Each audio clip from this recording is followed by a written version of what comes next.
There were moments I was driving down the street and started having these attacks and had to pull over quickly. And I ran into a store and I said, "Someone call 911, I'm having a heart attack." Hi, everyone. Welcome back. My name is Elizabeth McClung. I am the lead coach and CEO of Kindness is Golden Life Coach. I'm also a soul natural specialist, which means that I provide you information about healthy plant-based products that are all natural for you to consume for healthy mind and body. That's it pretty much in a short. But before we begin, I want to first talk to you about how I came up with the name Kindness is Golden Life Coach, what my purpose was for creating my company, because I think that's very important. For some of you who don't know this about me, I had this strong pain in my heart, and I thought, oh, great. Lost my job due to a disability. Now I have income, but it's not quite enough income. And now I am having a heart attack. Literally what I thought. I was having a heart attack. I never felt pain like that before. My actual heart hurt. It would radiate down to my arms. My hands were doing things that were uncontrollable, were out of my control. And then it would radiate down my legs, and my feet would often do things that I had no control over. So I ended up calling the ambulance. They did an EKG. There was no sign of a heart attack. That happened over and over and over again to me. And that was one of the most darkest times of my life. This time when I went to the hospital, I was told that I was having a panic attack. But that just made me laugh at the time because I thought there's no way I have overcome so much in my life. There's no way that I can have anxiety. I had gone through, losing my job and managing to keep my child and I with a roof over our head, to make it through all of that, and all of a sudden then start having these panic attacks. It wasn't something that I was easily buying. I knew there was something deeper going on within me, and I knew that there was something wrong with my heart. I think the final straw was when I again felt all the symptoms I described to you earlier. And this time I called the ambulance, and they all come in. And I have to tell you, leading up to this point, it was very embarrassing. I was having these panic attacks so often. It was in public sometimes. There were moments I was driving down the street and started having these attacks and had to pull over quickly. And I ran into a store and I said, "Someone call 911, I'm having a heart attack." There were moments that I took a family member to the dentist, just left to go get a drink, and never returned to pick up that family member because while I was grabbing something cold to drink, I thought I was having a heart attack, and my phone was dead, and I was rushed off into the emergency room. I left a family member with no transportation at the dentist's office waiting for me. There were so many times while I was going to school where I couldn't be out with the other students because I was hidden in another room crying because I just knew my body was hurting physically and mentally. And I did not understand why. And I think that part was the hardest part for me to understand, is why is this happening to me? Why do I feel this way? And thinking about it now, it just was a horrible feeling to have. The only thing I could compare it to is like someone being in a coma for so many years and waking up and the whole world is different. That's how I felt. At that time, my whole world was different. I couldn't identify what was happening in the world or nonetheless what was happening to me. Was I losing my mind? Was there something wrong with me? And if so, what did these things mean? So, as you can imagine, with me saying all of that, of course, my friends and family who love me started having questions. What's going on? What are you consuming? Are you drinking too much? What have you gotten yourself into? Of course, they meant well by asking these questions, but I had the same questions. There was nothing any differently that I was doing in my life for this all of a sudden to happen to me.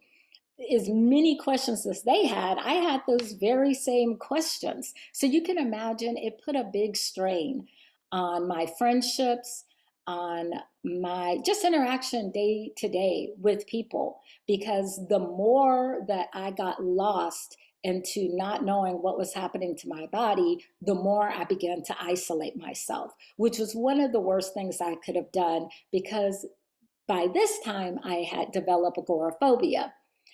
For some of you who don't know what agoraphobia is, it is that instant panic moment when you think right now something terrible is going to happen to you. You also have a really hard time communicating with others, being in large groups.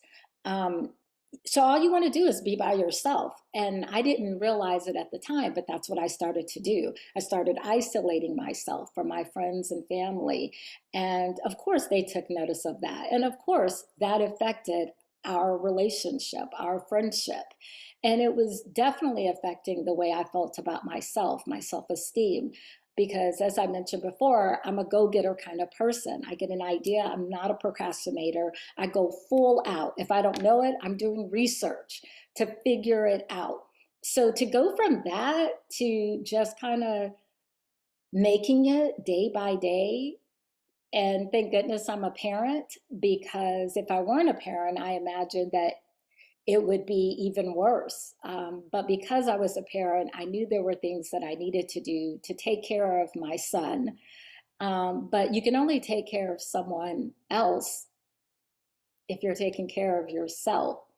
So I give you all of that information because I want to say that I am so thankful that you're watching this video right now. I want you to know that you are not alone. There's a lot I didn't know at that time in my life. I didn't know anyone talking about anxiety or depression or agoraphobia. I didn't know what any of those things meant, what it meant for me personally, what it meant as far as my other relationships go, what it meant as far as my career. Um, I didn't know what any of that meant. So I just want to say thank you for watching this video. I want you to know that you are not alone. And that is why I created Kindness is Golden Life Coach. I finally came to a point in my life where I wasn't going to be a victim of my anxiety or depression any longer. But I also wanted to empower others, such as yourself, to be okay with being confused about where you are. I'm proud of you because you're looking at this video, and even if we decide to work together or not, you know deep inside there's something that's just not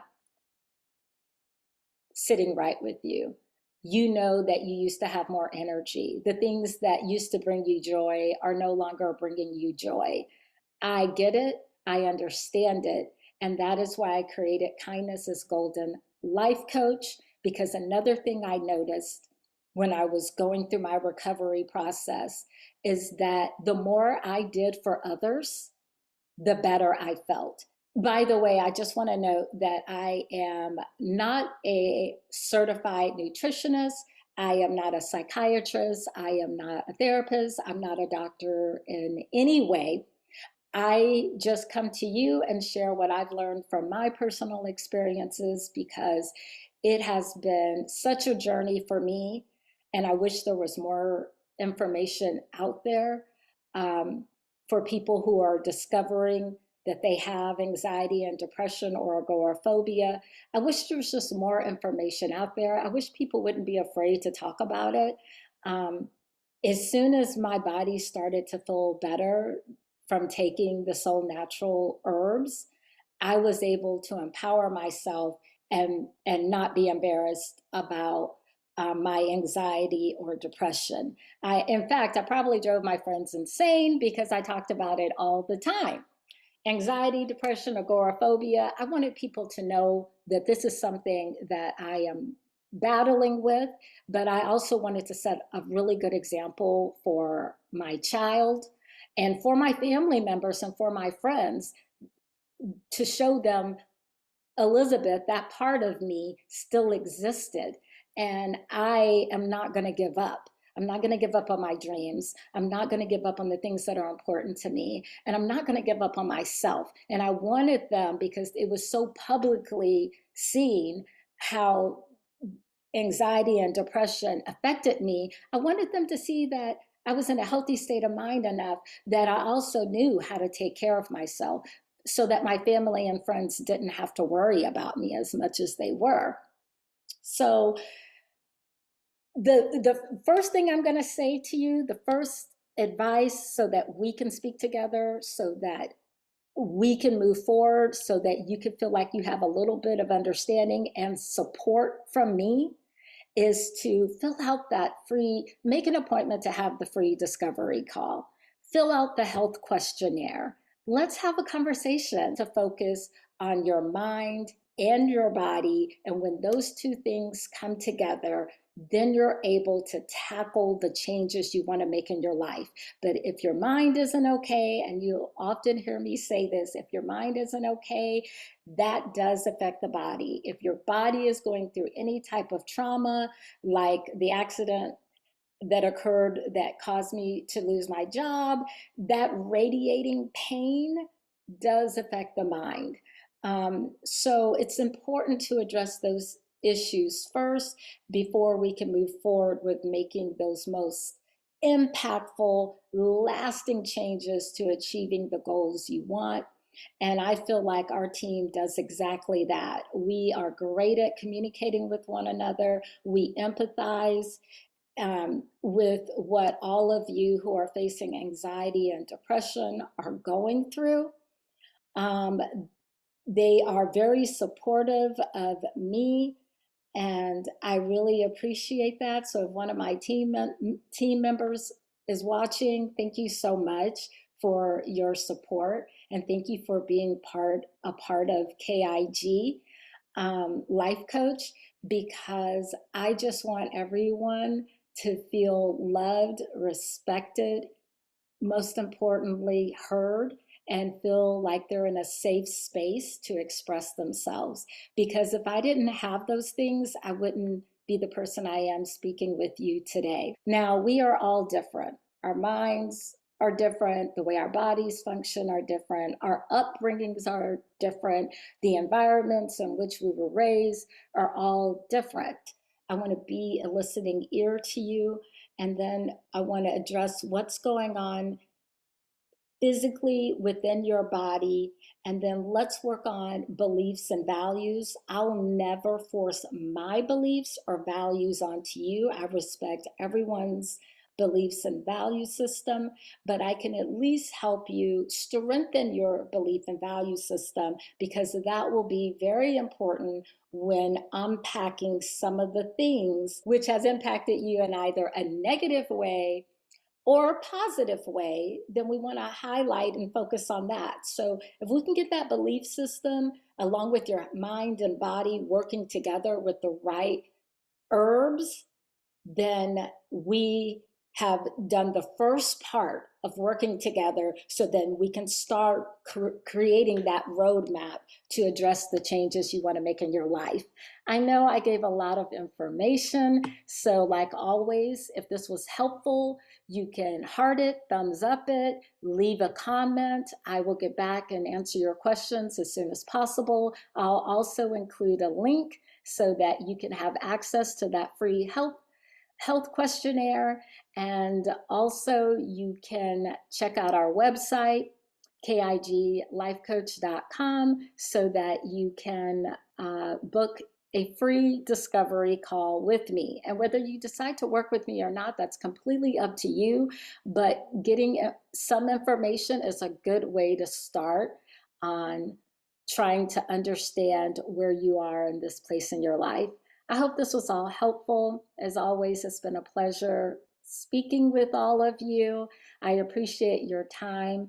I appreciate your bravery. Don't give up on yourself. Don't give up on figuring out what you need to do so that you can move forward and be healthy and feel at peace in your mind and body. Bye, and thanks for watching.